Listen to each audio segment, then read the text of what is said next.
Welcome to গৃহশিক্ষক। আমরা পড়ছি Indian polity fundamental rights chapter মৌলিক অধিকার আমরা কভার করছিলাম। মৌলিক অধিকার আমরা অলরেডি আর্টিকেল 24 পর্যন্ত দেখে নিয়েছি। আজ এই ভিডিওতে আমরা আর্টিকেল 25, 26, 27, 28 দেখব।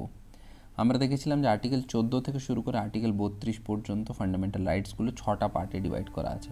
Equality, freedom, exploitation, religion, culture and education আর কনস্টিটিউশনাল রেমেডি আমরা 24 পর্যন্ত ডিসকাস করে নিয়েছি। 25, 26, 27, 28 এই 4টা আর্টিকেল হচ্ছে রিলিজিয়নের আন্ডারে পড়ে। Right to freedom of religion মানে ধর্ম স্বাধীনতার অধিকার, এতে 4টে আর্টিকেল আছে। আর্টিকেল 25, আর্টিকেল 26, আর্টিকেল 27 আর আর্টিকেল 28। তো এক এক করে দেখা যাক। আর্টিকেল 25 কি বলছে? আর্টিকেল 25 বলছে freedom of conscience, free profession, practice and propagation of religion মানে ধর্ম পালন করা, প্রচার করা, তার যে স্বাধীনতার অধিকার। তো আর্টিকেল 25 4টে কথা বলে, ঠিক আছে? 4টে জিনিস মনে রাখতে হবে। প্রথম বলছে ফ্রিডম অফ কনসিয়েন্স মানে বিবেকের যে অধিকার, মানে one's believe on whatever he or she feels like মানে তুমি যেই ধর্মতে বিশ্বাস করতে চাও তুমি ফ্রিলি সেই ধর্মে তুমি ভিতর থেকে বিশ্বাস করতে পারো, তোমার উপর কোনো বাধ্যবাধকতা নেই, ঠিক আছে? দ্বিতীয় কথা বলছে রাইট টু প্রফেস করা মানে হচ্ছে নিজের ধর্মকে পরিষ্কারভাবে বলা, মানে প্রকাশ করা যে আমি এই ধর্মে বিশ্বাস করি। Declaring one's faith or believe openly and without fear.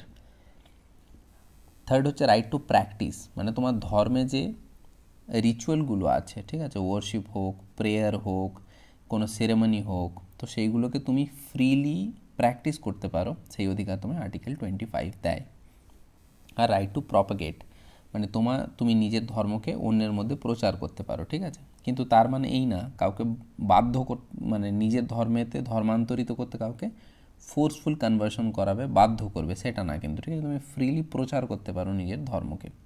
দেখো কেউ যদি কাউকে বাধ্য করে নিজের ধর্মে পরিবর্তন করবার জন্য, তাহলে কি তার প্রথমটা মানে ফ্রিডম অফ কনসেন্সের উল্লঙ্ঘন হলো, তাই না? তো একটা করতে গিয়ে আরেকটার উল্লঙ্ঘন হলে তো চলবে না। তো আর্টিকেল 25 কী কথা বলে? 4টে কথা বলে। কী কী? নিজের ধর্মে যে যার যা বিশ্বাস সেটা সে পরিষ্কারভাবে মানে নিজের মতো করে করতে পারে, নিজের ধর্মকে প্রকাশ করতে পারে, নিজের ধর্মের রিচুয়ালগুলোকে পালন করতে পারে, নিজের ধর্মকে প্রচার করতে পারে, ঠিক আছে? তো 4টে জিনিস আর্টিকেল 25 বলে। তো শুধুমাত্র কি বুঝতে পারছো যে শুধুমাত্র ধর্মের যে শুধু ধর্মটাকে নয়, ধর্মের যে রিচুয়ালগুলো আছে সেগুলো কিন্তু আর্টিকেল 25-এর আন্ডারে প্রোটেক্টেড, ঠিক আছে? আর এটা সিটিজেনদের উপরেও লাগু হয়, এলিয়েনদের উপর মানে বহিরাগত কোনো ব্যক্তি, সেও যেই ধর্মে বিশ্বাস করে, হয়তো সে একটা এমন ধর্মে বিশ্বাস করে ইন্ডিয়াতে সেই ধর্ম হয়তো এক্সিস্ট করে না, কিন্তু তবু সে কোনো ফরেনার ব্যক্তি ভারতে এসেছে কিছুদিনের জন্য ঘুরতে বা কোনো কাজে, সে তার ধর্ম নিজের মতো করে পালন করতে পারে, তাকে কেউ বাধা দেবে না, আর্টিকেল 25-এর আন্ডারে সেও প্রোটেক্টেড। এবার আর্টিকেল 25-এর কিছু এক্সেপশন আছে। এক্সেপশনগুলো কিন্তু খুব ইম্পর্ট্যান্ট, কারণ এগুলো থেকে কোয়েশ্চেন্স আসে, ঠিক আছে? তো আর্টিকেল 25-এর প্রথম এক্সেপশন মনে রাখবে যে কি কি ব্যতিক্রম আছে আর্টিকেল 25-এর। মেন 4টে ব্যতিক্রম আছে, যে পাবলিক অর্ডার, হেলথ, মোরালিটি, আর চতুর্থ হচ্ছে আদার ফান্ডামেন্টাল রাইট মানে অন্য কোনো ফান্ডামেন্টাল রাইট পালন করতে গিয়ে যদি ধর্ম স্বাধীনতার অধিকারের উল্লঙ্ঘন হয়, তাহলে কিন্তু সরকার রেস্ট্রিক্ট করতে পারে, ঠিক আছে? তো 4টে জিনিস মনে রাখবো আর্টিকেল 25-এর 4টে এক্সেপশন মেন, ঠিক আছে? পাবলিক অর্ডার, হেলথ, মোরালিটি আর আদার ফান্ডামেন্টাল রাইটস, ঠিক আছে? এছাড়াও state can regulate economic and financial or political and other secular activity associated with religion মানে কোনো একটা ধর্মের সাথে কিছু কিছু ইকোনমিক, ফাইন্যান্সিয়াল কিছু মানে পার্শ্ববর্তী কিছু কিছু জিনিসপত্র অ্যাড থাকে ধর্মের সাথে, তাই না? সেগুলোকে সরকার চাইলে রেগুলেট করতে পারে। ফর এক্সাম্পল, যেমন ধরো হিন্দু ধর্ম, ঠিক আছে? হিন্দু ধর্মেরই একটা রিচুয়াল হচ্ছে জগন্নাথের যে রথযাত্রা, ঠিক আছে? তো সেটাকে সরকার কী করতে পারে? পাবলিক অর্ডার বা হেলথ বা ট্রাফিক মেনটেন করবার জন্য সেগুলোকে রেগুলেট করতে পারে। বা কোনো ধর্মে হয়তো কোনো তীর্থযাত্রা আছে, ঠিক আছে? তো তীর্থযাত্রা করাবার জন্য সরকার যদি চায়, তাহলে সে তীর্থযাত্রা কবে হবে, কোন ডেট থেকে যাত্রার ওপেনিং হবে, তার সেফটি সিকিউরিটি প্রোভাইড করা, এগুলো সরকার চাইলে রেগুলেট করতে পারে। আর আরেকটা জিনিস সরকার করতে পারে, হিন্দু বলতে কিন্তু এখানে শিখ, জৈন, বুদ্ধিস্ট আর হিন্দু সবকটাকে একসাথে হিন্দু বলা হচ্ছে, ঠিক আছে? তো হিন্দু ধর্মে কিছু কিছু সংস্কারমূলক কাজ, কিছু ওয়েলফেয়ার, কিছু রিফর্ম চাইলে সরকার করতে পারে। যেমন ধরো কোনো মন্দির যেটা সবার জন্য ওপেন করে দিতে পারে চাইলে সরকার, তো এই কিছু পাওয়ার গভর্নমেন্টের হাতে থাকে। তো এগুলো হলো আর্টিকেল 25-এর কথা। তো আর্টিকেল 25 আমরা কভার করে নিলাম, মানে ধর্ম সংক্রান্ত যে সমস্ত অধিকার সে কথা আর্টিকেল 25-এ বলা হলো। ঠিক আছে, আর্টিকেল 26 কী বলছে? আর্টিকেল 26 বলছে freedom to manage religious affairs, মানে প্রত্যেকটা ধর্ম নিজের অ্যাফেয়ার্সকে ম্যানেজ করতে পারে। ঠিক আছে, আর্টিকেল 25 কী কথা বলছিল? ইন্ডিভিজুয়াল, মানে একটা ব্যক্তির কথা বলছিল। কোনো ব্যক্তি তার কি ধর্ম সে কীভাবে পালন করবে, সে কীভাবে প্র্যাকটিস করবে, তার অধিকারের কথা। আর আর্টিকেল 26 কী বলে? আর্টিকেল 26 হচ্ছে একটা কালেকটিভ, মানে পুরো একটা ধর্ম যে ইনস্টিটিউশন, একটা যে ধর্ম ঐক্যবদ্ধভাবে যে একটা ধর্ম, ঠিক আছে, তার কিছু কিছু অধিকার আছে। কী অধিকার আছে না? প্রত্যেকটা ধর্ম যদি চায় তাহলে নিজের মতো করে রিলিজিয়াস ইনস্টিটিউশন, ধর্ম সংক্রান্ত যে ইনস্টিটিউশন সেগুলো এস্টাবলিশ করতে পারে। ঠিক আছে, মানে মুসলিম ধর্ম হলে তারা মসজিদ স্থাপন করতে পারে, হিন্দু ধর্ম হলে মন্দির স্থাপন করতে পারে, খ্রিস্টান ধর্ম হলে গির্জা স্থাপন করতে পারে। ঠিক আছে, তাহলে তারা এস্টাবলিশ করতে পারে, ম্যানেজ করতে পারে। Right to manage its own affairs, প্রত্যেকটা ধর্ম নিজের যে অ্যাফেয়ার্স আছে সেগুলো ম্যানেজ করতে পারে। Right to own movable immovable property, প্রত্যেকটা ধর্ম নিজের মতো করে মুভেবল ইমুভেবল প্রপার্টি অ্যাকোয়ার করতে পারে। মুভেবল মানে হচ্ছে যে সমস্ত প্রপার্টি এক জায়গা থেকে অন্য জায়গায় যেতে পারে, যেমন কার। আর ইমুভেবল মানে এমন স্থাবর সম্পত্তি যেটাকে এক জায়গা থেকে অন্য জায়গায় শিফট করা যায় না, ফর এক্সাম্পল জমি হোক বা কোনো বিল্ডিং হোক। Right to administer such property with law, এবার অ্যাকোয়ার করতে পারে আর সেই প্রপার্টিটা আইন অনুসারে পরিচালনা করতে পারে। এই অধিকারগুলো আর্টিকেল 26-এর আন্ডারে প্রত্যেকটা ধর্মকে দেওয়া আছে। ঠিক আছে, আশা করছি দুটোর মধ্যে পার্থক্য আমি বোঝাতে পারছি। আর্টিকেল 25 ছিল প্রত্যেক ইন্ডিভিজুয়ালের কথা বলছিল, ঠিক আছে, যে কোনো এক নির্দিষ্ট ব্যক্তি সে তার ধর্ম পালন করতে পারে, প্রচার করতে পারে। আর্টিকেল 26 পুরো ধর্মটা অ্যাজ এ হোল তার কী কী অধিকার তার কথা বলছে। ঠিক আছে, সেটাই বলছে। আর্টিকেল 26 গ্যারেন্টিজ ইন্ডিভিজুয়াল রাইট, আর আর্টিকেল 25 গ্যারেন্টিজ ইন্ডিভিজুয়াল রাইট, আর article 26 guarantees religious denomination as whole collective right. ঠিক আছে, এরও কিছু কিছু এক্সেপশন আছে। কী কী এক্সেপশন? পাবলিক অর্ডার, হেলথ আর মোরালিটি। দেখো এটা কিন্তু খুব ইম্পর্ট্যান্ট, মনে রেখো। আর্টিকেল 25-এর কী কী এক্সেপশন ছিল? পাবলিক অর্ডার, হেলথ, মোরালিটি আর আদার ফান্ডামেন্টাল রাইটস। ঠিক আছে, আর আর্টিকেল 26-এর কী কী এক্সেপশন আছে? পাবলিক অর্ডার, হেলথ আর মোরালিটি। ঠিক আছে, আদার ফান্ডামেন্টাল রাইটস কিন্তু না, এটা কিন্তু মনে রেখো। ঠিক আছে, আর্টিকেল 25-এর 4টে এক্সেপশন ছিল, আর্টিকেল 26-এর কেবলমাত্র 3টে এক্সেপশন, চতুর্থটা কিন্তু নেই। ঠিক আছে, এবার এখানে প্রশ্ন আসতে পারে তাহলে ধর্ম কাকে বলে? ধরো আমি আর 4জন ব্যক্তিকে নিয়ে কিছু একটা নতুন কিছু সিস্টেম চালু করলাম যে আমরা এটা করব, আমাদের এই রিচুয়াল থাকবে, আমি এটা বিশ্বাস করব, তাহলে ওটাকে কি ধর্মের মর্যাদা দেওয়া হবে? তো আমি কি আর্টিকেল 25 বা 26-এর আন্ডারে নিজের ধর্মের যে অধিকারগুলো সেগুলোকে আমি ডিম্যান্ড করতে পারবো গভর্নমেন্টের থেকে? বলছে যে একটা রিলিজিয়াস ডিনোমিনেশন তখনই বলা হবে যদি এই জিনিসগুলো, এই ক্রাইটেরিয়াগুলো ফুলফিল করে। কি? Should be collection of individual with system of belief, common system of belief, মানে কিছু সংখ্যক মানুষ হতে হবে যারা একটা নির্দিষ্ট বিলিফে, একটা ফেতে বিশ্বাস করে। ঠিক আছে, it should have a common organisation, একটা কমন অর্গানাইজেশন হতে হবে। আমি 4জন লোককে জোগাড় করে আমি হয়তো একটা ধর্ম নতুন সৃষ্টি করবার চেষ্টা করছি, কিন্তু দেখা গেল যে আমি কিছু বলছি, দ্বিতীয়জন কিছু বলছে, তৃতীয়জন কিছু, এরকম না, একটা কমন অর্গানাইজেশনাল স্ট্রাকচার থাকতে হবে। Should be designated by a distinctive name, আমার ধর্মের একটা নির্দিষ্ট নাম থাকতে হবে। ঠিক আছে, তো এই হিসাবে রামকৃষ্ণ মিশন আর আনন্দমর্গ এগুলোকে রিলিজিয়াস ডেনোমিনেশন বলেছে সুপ্রিম কোর্ট। ঠিক আছে, কিন্তু অরবিন্দ সোসাইটি এটা কোনো ধর্মীয় সংস্থা নয়, এই কথাটা সুপ্রিম কোর্ট বলেছে, কারণ এগুলো এই ক্রাইটেরিয়াগুলো ফুলফিল করছিল না। ঠিক আছে, জাস্ট এক্সট্রা ইনফরমেশন।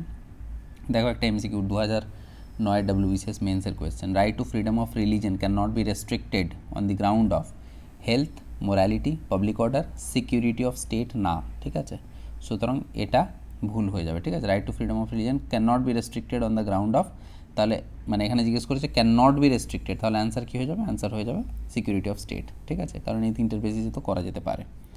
আবার দেখো 2017 মেন্সে কোয়েশ্চেন জিজ্ঞেস করেছে article 25 গ্যারেন্টিজ freedom of religion is subject to, মানে কোন এক্সেপশন আছে? কোন এক্সেপশন আছে বলেছি 4টে, পাবলিক অর্ডার, হেলথ, মোরালিটি আর আদার ফান্ডামেন্টাল রাইটস, ঠিক আছে।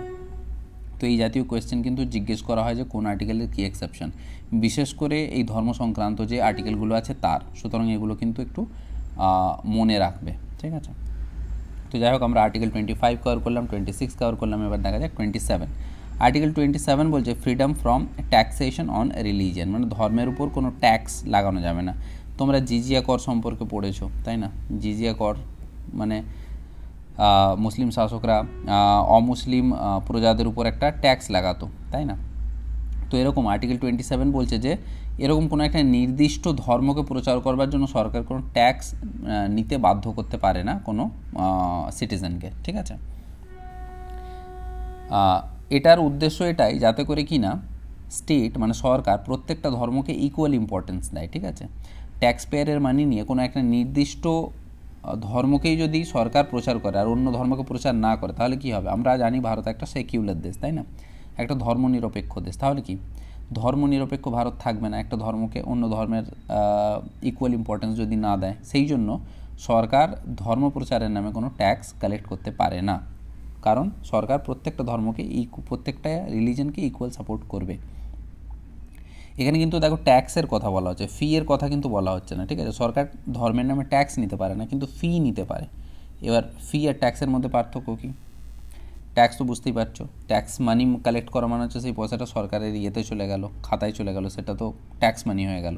আর ফি মানে হচ্ছে কোনো একটা নির্দিষ্ট কাজের জন্য টাকা কালেক্ট করা যাতে করে কিনা সেই কাজটাই ঠিকঠাকভাবে সম্পন্ন হয়। যেমন এর আগে একটা এক্সাম্পল আমি অলরেডি দিয়েছিলাম যে জগন্নাথের রথযাত্রা, তো সেটা করবার জন্য সরকার যদি চায় তাহলে কি করতে পারে? কিছু পরিমাণ ফি কালেক্ট করতে পারে আর বলতে পারে যে আমি ট্রাফিক মেনটেন্যান্সের জন্য কিছু ফি কালেক্ট করছি। বা তোমরা অনেক সময় দেখবে অনেক মন্দিরে এন্ট্রি ফি লাগে, তো ওটা ওই জন্য নেওয়া হয় যাতে করে কিনা মন্দিরটা ঠিকঠাকভাবে মেনটেন করা যায়। বা মুসলিম ধর্মে যেমন ধরো হজ যাত্রার জন্য কিছু ফি সরকার কালেক্ট করে যাতে করে কিনা হজ যাত্রীদেরই সুবিধা হয়, তারা যেন একটা নির্দিষ্ট দিনে সবাই একসাথে কালেকটিভলি যেতে পারে, তাদের সেফটি সিকিউরিটি এনশিওর করা যায়। বা বদ্রীনাথের যাত্রা বা এরকম নানান রকমের তীর্থযাত্রার কথা তোমরা শুনে থাকবে, তাদের কি সরকার চাইলে কিছু ফি কালেক্ট করতে পারে, ঠিক আছে। তো আর্টিকেল 27 বলছে যে সরকার ট্যাক্স নিতে পারে না, কিন্তু কিছু ফি চাইলে নিতে পারে, ঠিক আছে। তো আর্টিকেল 27 হয়ে গেল। আর লাস্ট আর্টিকেল 28 কী বলছে? Freedom from attending religious instruction. দেখো কোনো সরকারি যদি সংস্থা হয়, আর্টিকেল 28 বলছে যদি কোনো সরকারি সংস্থা হয় হোললি মেনটেন বাই স্টেট, যেটা কিনা সম্পূর্ণভাবে পুরোপুরিভাবে স্টেট নিয়ন্ত্রণ করে রেখেছে, তাতে কিন্তু রিলিজিয়াস ইনস্ট্রাকশন, তাতে মানে ধর্ম সংক্রান্ত পড়াশোনা করা যাবে না, ঠিক আছে। তুমি একটা এডুকেশনাল ইনস্টিটিউশনে যাচ্ছ, শিক্ষা সংক্রান্ত কোনো ইনস্টিটিউশনে যাচ্ছ, কিসের জন্য? শিক্ষা নেওয়ার জন্য। তোমাকে যদি ধর্ম পড়াতে শুরু করে তাহলে কি ভালো লাগবে তোমার? হয়তো তোমার ধর্ম না অন্য কোনো ধর্ম প্রচার করছে, তা তোমার ভালো লাগবে না, তাই না? তো আর্টিকেল 28 বলছে যে 4 রকমের রিলিজিয়াস ইনস্টিটিউট হতে পারে। 4 রকমের হতে পারে। কি কি? এক রকমের তো এটা হতে পারে যে যেটা হোললি মেনটেন বাই স্টেট, ঠিক আছে, যেটা পুরোপুরিভাবে সরকার চালাচ্ছে। তো এরকম যদি ইনস্টিটিউট হয় তাহলে কিন্তু এতে মোটেও রিলিজিয়াস ইনস্ট্রাকশন দেওয়া যাবে না, মানে ধর্ম সংক্রান্ত কোনো ইনস্ট্রাকশন দেওয়া যাবে না, ধর্ম প্রচার করা চলবে না, ঠিক আছে। দ্বিতীয় টাইপের ইনস্টিটিউশন এরকম হতে পারে যে সরকার মেনটেন তো করছে কিন্তু কোনো ট্রাস্ট সেটা বানিয়েছে, ঠিক আছে, কোনো ট্রাস্ট বা এন্ডাউমেন্ট সেটা বানিয়েছে। ধরো কোনো ধনী ব্যক্তি সে মারা গেছে, সে পয়সা দিয়ে একটা বিশাল বড় ইনস্টিটিউশন তৈরি করে দিয়েছে, দিয়ে সেটাকে সরকারকে হ্যান্ড ওভার করে দিয়েছে এবং সে চাইতো যে আমার ধর্মটা যেন এই ইনস্টিটিউশনে পড়াশোনা করা হয়। তাহলে সেটাতে যদি চায়, যদিও সরকার মেনটেন করছে, তবু সেই ইনস্টিটিউশনে ধর্মীয় ইনস্ট্রাকশন দেওয়া যেতে পারে। আর তৃতীয় আর চতুর্থ টাইপ হচ্ছে যে এমন ইনস্টিটিউশন যেটা হয়তো মানে সরকার মেনটেন করে না কিন্তু সরকার রেকগনাইজ করে, ঠিক আছে। দেখবে সরকারের লেখা থাকে না গভর্নমেন্ট রেজিস্টার্ড ইনস্টিটিউট, তো এরকম কোনো রেজিস্টার্ড ইনস্টিটিউট কিন্তু সরকার সেটা চালাচ্ছে না। বা এমন কোনো ইনস্টিটিউট হতে পারে যেটা সরকারের থেকে এড নেয়, ঠিক আছে, সরকার থেকে কিছু টাকা পয়সা নেয় নিজেকে চালানোর জন্য, কিন্তু ম্যাক্সিমামটাই নিজের কন্ট্রোলে। তো এরকম যদি ইনস্টিটিউট হয় তাহলে এটা হচ্ছে ভলেন্টিয়ারিলি নির্ভর করছে, সেটা যদি তারা যদি চায় তাহলে ধর্মীয় ইনস্ট্রাকশন দিতে পারে, যদি না চায় না দিতে পারে, ঠিক আছে। তাহলে 4 রকমের ইনস্টিটিউট হতে পারে, যেটা পুরোপুরি সরকারি, তাতে কিন্তু কোনো রিলিজিয়াস ইনস্ট্রাকশন দেওয়া যাবে না। বাকি যদি কোনো ট্রাস্ট গঠন করে থাকে তাহলে তাতে দেওয়া যেতে পারে। আর যদি রেকগনিশন বা এড নেয় সরকারের থেকে কোনো ইনস্টিটিউশন তাহলে সেটা তার ভলেন্টিয়ারিলি নির্ভর করছে, সে যদি চায় তো ইনস্ট্রাকশন দিতে পারে, না চাইলে নাও দিতে পারে, ঠিক আছে। তো আর্টিকেল 28 আমাদের কভার হয়ে গেল। আর এর সাথেই 25, 26, 27 এই 4টা আর্টিকেল মিলে হচ্ছে ফ্রিডম অফ রিলিজিয়ন ছিল। তো আমাদের রিলিজিয়নের হেডে যে আর্টিকেলগুলো আছে সেগুলো কভার হয়ে গেল, তাই না? তো 14 থেকে 32 পর্যন্ত আমাদের মোটামুটি 28 পর্যন্ত কভার হয়ে গেল। বাকি 3টা আর্টিকেল রয়ে গেল, কালচারাল আন্ডারে 2টো আর কনস্টিটিউশনাল রেমেডি, এগুলো আমরা পরের পার্টে ডিসকাস করব। So thank you so much for watching this video. পরের ভিডিওতে দেখা হবে।